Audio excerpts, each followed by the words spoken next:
हमारे पास ना ये बच्चा है आज, जब ये वॉक करता है ना, तो ये जब चलता है तो इसके दोनों पैर आउटवर्ड, आउटगोइंग गेट इसका होता है, दोनों पैर इसके बाहर की तरफ जाते हैं और स्लाइटली इसको नॉकिंग नीज है ना। बहुत ज़्यादा सीवियर नॉकिंग नीज नहीं है। जब इस टाइप के बच्चे को ऐसी डिफॉर्मिटी होती है तो हमें एक्सरसाइज के थ्रू इसको काफ़ी हद तक हम रिकवर कर सकते हैं। और तो एक्सरसाइज क्या क्या रहेंगी, और एक्सरसाइज के अलावा हमें सिटिंग मतलब क्या रखना है, बच्चे को कैसे बिठाना है, और इसके अलावा बैठने के साथ साथ में इंक्लूड करेगा इसका लेटना, कि बच्चा कैसे सो रहा है हमारा, है ना।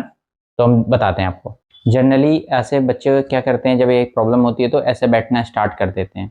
तो एक तो ऐसे बैठना स्टार्ट करते हैं, दूसरा बच्चा क्या करता है, पेट के बल सोने लगता है। तो पेट के बल जब सोता है ना, तो ऑलरेडी वो दोनों हील को पास में कर लेता है और टोज को इस टाइप से रोटेट कर लेता है, और आप देखेंगे कि इस टाइप से वो सोने लगते हैं। तो हमें इनकी लाइफ में थोड़ा चेंजेस कराने की जरूरत पड़ती है, कि हमें ऐसे सोने से बच्चा सोएगा ऐसे ही, पर उसके पैर की डायरेक्शन को हमने अंदर की तरफ कर देना है, कि इस टाइप से अंदर की तरफ रोटेट करने लगेगा इस टाइप से बच्चा।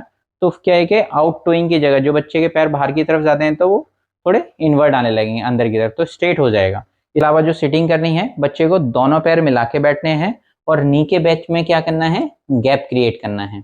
जब यहाँ गैप आएगा तो नॉकिंग नीज जो है वो थोड़ा बेटर होगा। और यहाँ पे आप देखेंगे ऐसे बैठता है ना, तो बच्चे के पैर में ऑटोमेटिकली आर्क जनरेट होने लगता है। नीचे रखो, यहाँ से देखेंगे इस साइड से, तो देखो एक कर्व आने लग गया इस साइड से, दोनों में इस टाइप से कर्व आने स्टार्ट हो जाता है।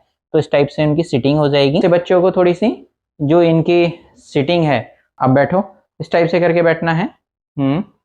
अब इस टाइप से वॉल का सपोर्ट लेके बैठेंगे तो जो इनका आर्क है वो यहाँ पे जनरेट होने लग जाएगा। यहाँ देखेंगे कि जो फ्लैटनेस थी वो कम हो गई है और इनका आर्क फॉर्मेशन स्टार्ट हो गया है। क्योंकि ये बच्चा उकड़ू में नहीं बैठ पा रहा है, इसलिए पूरे तक नीचे तक नहीं जा पा रहा है। तो धीरे धीरे इसको आदत होगी तो बैठना स्टार्ट हो जाएगा।